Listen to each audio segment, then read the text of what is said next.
engelska nu för säkerhets skull, så ni inte behöver låtsas att ni förstår.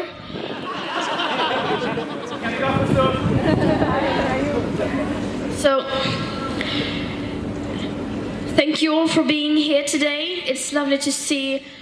It's a lot of people. From where I stand, it's just an ocean of heads. So, during the last couple of months, millions of children have school striked for the climate all around the world.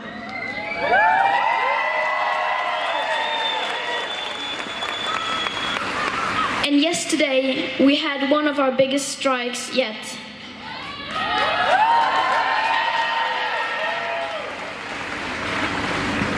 It is absolutely crazy that things have gone so far that children feel like they must sacrifice their education to compensate for the inaction of our leaders and most adults.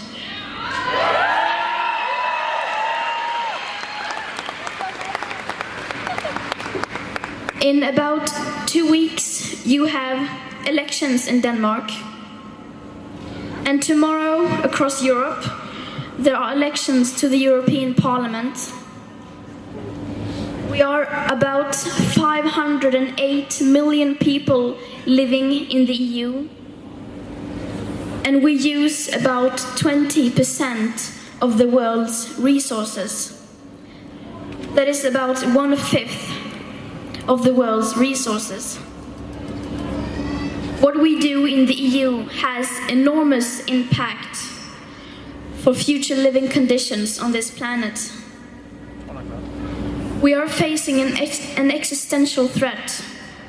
Time is rapidly running out. And unless we have cut our emissions by at least 50% in the next 10 years, 220 days, and about 10 hours, it is likely that we set off an irreversible chain reaction beyond human control. And note that these figures do not include tipping points, feedback loops, already built-in warming hidden by toxic air pollution, nor the aspect of equity in the Paris Agreement. These calculations are, however, depending on technical solutions that are yet to be invented at scale. According to the United Science, this will require unprecedented changes in all aspects of society, starting today. If the EU really decided to face the ongoing climate emergency and try to act with the necessary force, then this would have a huge global impact. Of course, you would think the EU elections should be about this.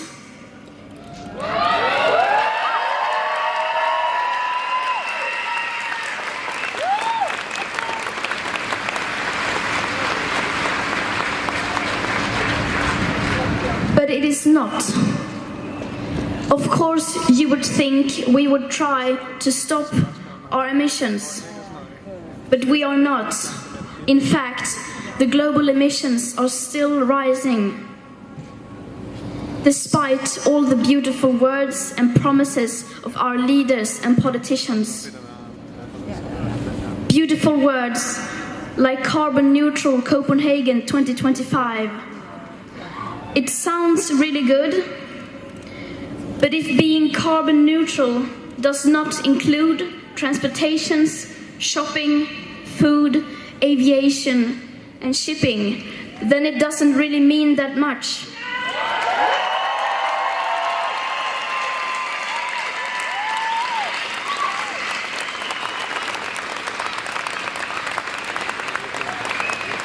In fact, sending these messages that suggests that real action is going on when it really is not, probably does more harm than good.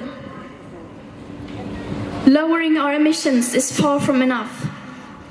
Our emissions have to stop if we are to stay below the 1.5 or 2 degree warming limit. And for this, we can no longer settle for isolated specific actions. For this, we need to look at the full picture. For this, we need to treat this emergency like an emergency. For this, we need a whole new way of thinking.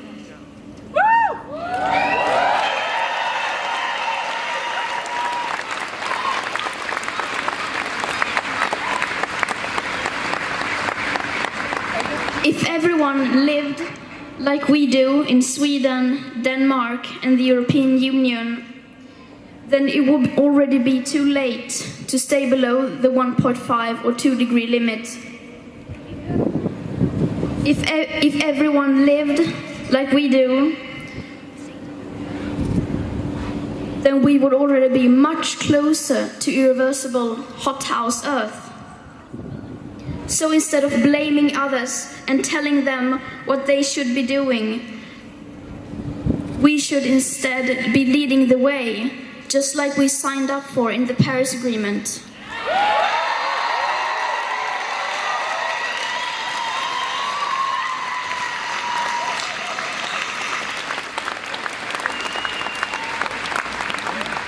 Our upcoming elections should all be about this. Because this could be the last chance we have to start the transformation required. We can still fix this, but to do so, we must start today.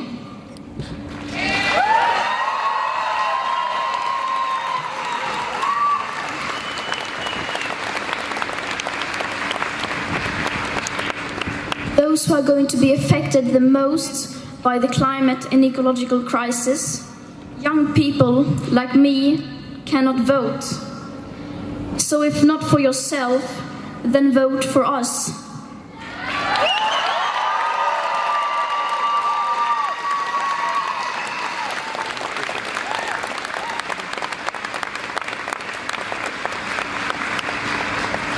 I can't say enough how important these elections are. But we also have to acknowledge that we already know the outcome of the elections. And since almost no one is aware of the full consequences of the climate crisis, then people won't care about this when they go to vote. So we mustn't be disappointed when we see the results. We must bear in mind that the fight doesn't end here. This is just the beginning.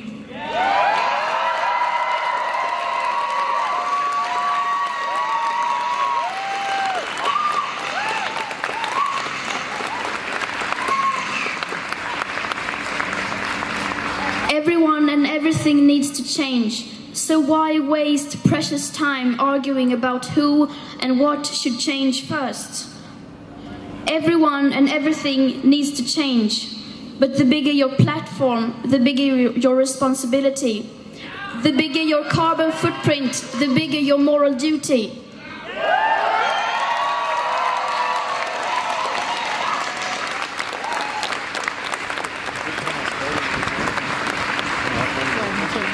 Our house is on fire, and we should get angry and transform that anger into action.